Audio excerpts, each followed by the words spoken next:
तेरा वचन मेरे पाँव के लिए दीपक है और मेरे मार्ग का उजियाला है। तेरा वचन मेरे पाँव के लिए दीपक है। पहला पाठ प्रेरित चरित अध्याय 15 पद संख्या 7 से 21 तक।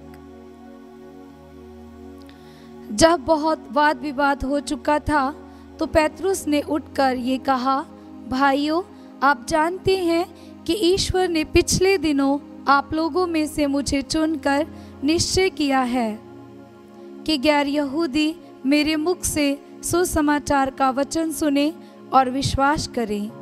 ईश्वर मनुष्य का हृदय जानता है। उसने उन लोगों को हमारे ही समान पवित्र आत्मा प्रदान किया। इस प्रकार उसने उनके पक्ष में साक्ष्य दिया और विश्वास द्वारा उनका हृदय शुद्ध कर हम में और उनमें कोई भेद नहीं किया।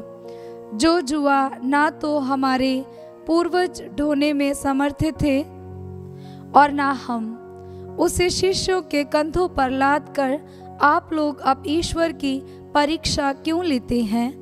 हमारा विश्वास तो ये है कि हम और वे भी प्रभु यीशु की कृपा द्वारा ही मुक्ति प्राप्त करेंगे।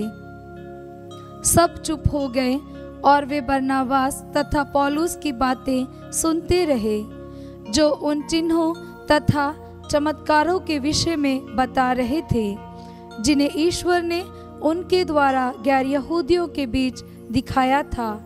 जब वे कह चुके थे तो याकूब बोला, भाइयों, मेरी बात सुनिए।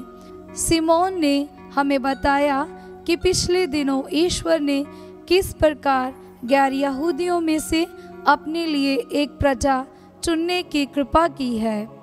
ये नबियों की शिक्षा के अनुसार ही है, क्योंकि लिखा है, इसके बाद मैं लौटकर दाऊद का गिरा हुआ घर फिर ऊपर उठाऊंगा। मैं उनके खंडहरों का पूर्ण निर्माण करूंगा और उन्हें फिर खड़ा करूंगा, जिससे मानव जाति के अन्य लोग अर्थात सभी राष्ट्र जिन्हें मैंने अपनाया है प्रभु की खोज में लगे रहें। जो ये कार्य संपन्न करता है और प्राचीन काल से जानता है, वही प्रभु ये कहता है। इसलिए मेरा विचार ये है कि जो गैर यहूदी ईश्वर की ओर अभिमुख होते हैं, उन पर अनावश्यक भार ना डाला जाए, बल्कि पत्र लिखकर उन्हें आदेश दिया जाए कि वे देव मूर्तियों पर चढ़ाए हुए मांस से, व्यभिचार से, गला घोंटे हुए पशुओं के मांस से और रक्त से परहेज करें, क्योंकि प्राचीन काल से नगर नगर में मूसा के प्रचारक विद्यमान हैं और उनकी संहिता प्रत्येक विश्राम दिवस को सभागृहों में पढ़कर सुनाई जाती है। ये प्रभु की वाणी है। ईश्वर को धन्यवाद। भजन अनुवाक्य। सभी लोगों को प्रभु के अपूर्व कार्यों का गीत सुनाओ। सभी लोगों को प्रभु के अपूर्व कार्यों का गीत सुनाओ। प्रभु के आदर में नया गीत गाओ। समस्त पृथ्वी प्रभु का भजन सुनाए। भजन गाते हुए प्रभु का नाम धन्य कहो। अनुवाक्य। सभी लोगों को प्रभु के अपूर्व कार्य का गीत सुनाओ। दिन प्रतिदिन उसका मुक्ति विधान घोषित करते जाओ। सभी राष्ट्रों में उसकी महिमा का बखान करो। सब लोगों को उसके अपूर्व कार्यों का गीत सुनाओ। अनुवाक्य। सभी लोगों को प्रभु के अपूर्व कार्य का गीत सुनाओ। राष्ट्रों को ये घोषित करो, प्रभु ही राजा है। उसी ने पृथ्वी का आधार सुदृढ़ बना दिया। वह न्यायपूर्वक सभी लोगों का न्याय करेगा। अनुवाक्य। सभी लोगों को प्रभु के अपूर्व कार्य का गीत सुनाओ। जय घोष हालेलुया। अनुवाक्य। हालेलुया। प्रभु कहते हैं, मेरी भेड़ें मेरी आवाज़ पहचानती हैं, मैं उन्हें जानता हूँ और वे मेरा अनुसरण करती हैं। अनुवाक्य। हालेलुया।